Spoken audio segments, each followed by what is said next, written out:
Nosferatu is directed by Robert Eggers, and this is a remake of the 1922 silent film of the same name. The plot follows set in the 1830s. A estate agent named Thomas Harter is basically traveling to Transylvania to meet and encounter Count Orc, his bride, or his wedded bride, named Ellie, who is basically living with a couple of friends, Friedrich and Anna. Some mysterious things that keeps her under her own control by some evil spirit dark forces known as Nosferatu. I'm going to start off right to the bat. I think this film, what Robert Eggers brought to this remake of his own vision from the 1922 silent film of the same name, brought his own style to it, and I've got to say this now, I really dug his style.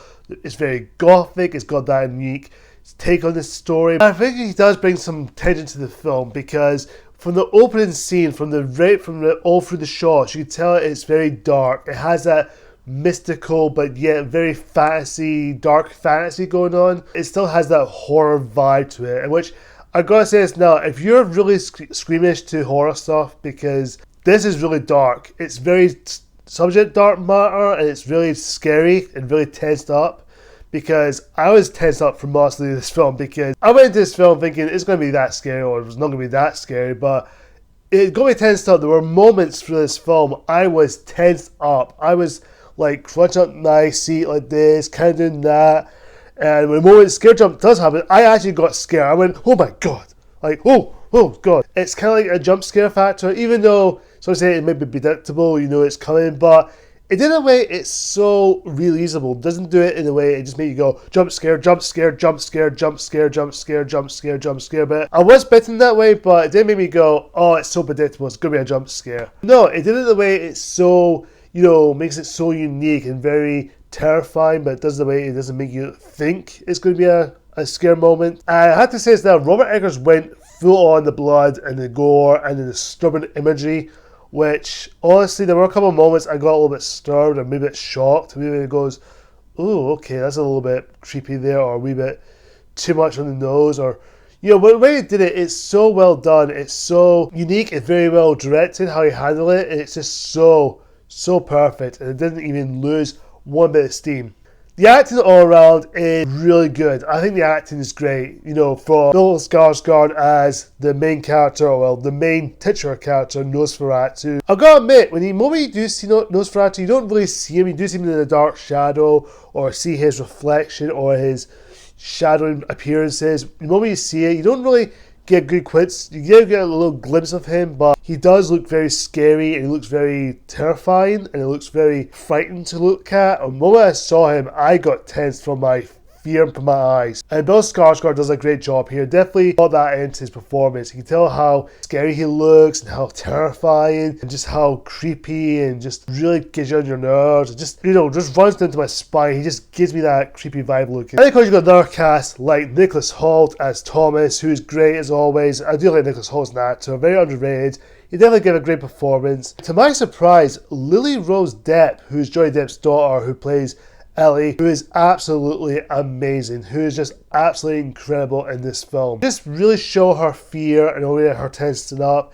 And when we start have these visions or in control of Nosferatu, it's just, God, I don't know how she does it. It's just well done. Her performance, the way she's in, her seizure moment, and the way she flicks her body around, and it's just so terrifying, but yet so well done. Her performance was excellent. I would definitely see more of her in the future films. I'd like to see her more of it, because she is brilliant. She's the standout. She's probably the best thing going for this performance, especially for her eyes, the fear and the expression she brings to her character going through. And of course you've got Aaron Taylor-Johnson as Friedrich, who is one of the friends of Thomas and Elaine, who is just honestly great. He definitely did a good job here. Thankfully he's done a lot better here than he was in Kraven the Hunter from last year, which that is good, and this is just one of his better performances. Definitely one of his better performances I've seen him for a while.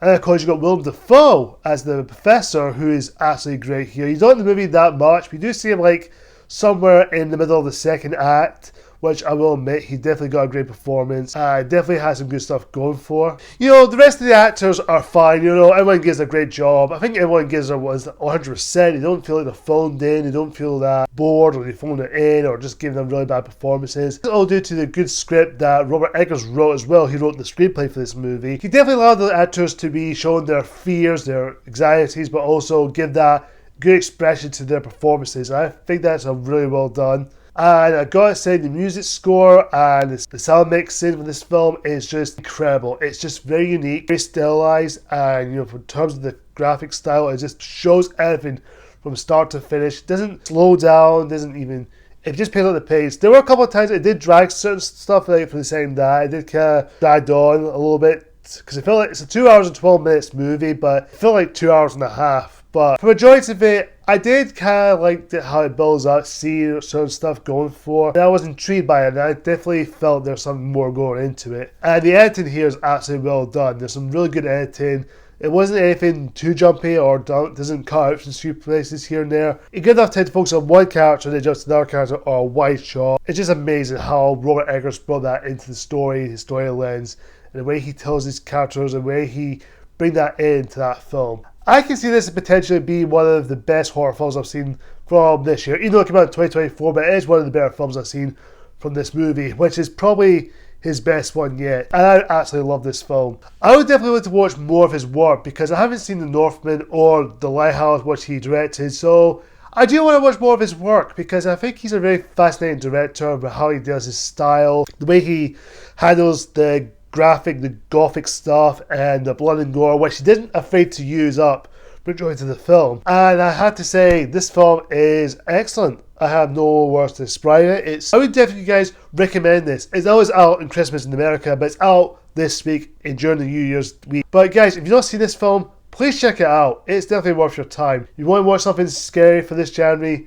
Check this one out. You're going to have a good time. You will love this film. You're going to enjoy this. If you love Robert Eggers' work, you're going to enjoy this more. If you like these actors, you're going to enjoy this film. I can highly recommend it. This film is one of the better horror films I think I've seen so far in my life. I'm going to give Nosferatu an A. Guys, comment down below and tell me, what do you think of Nosferatu? Do you love it? Do you like it? Do you think it's alright? Do you hate it? Whatever the case is, comment down below and tell me, what do you think? Thank you so much for watching, guys. Until next time, see ya!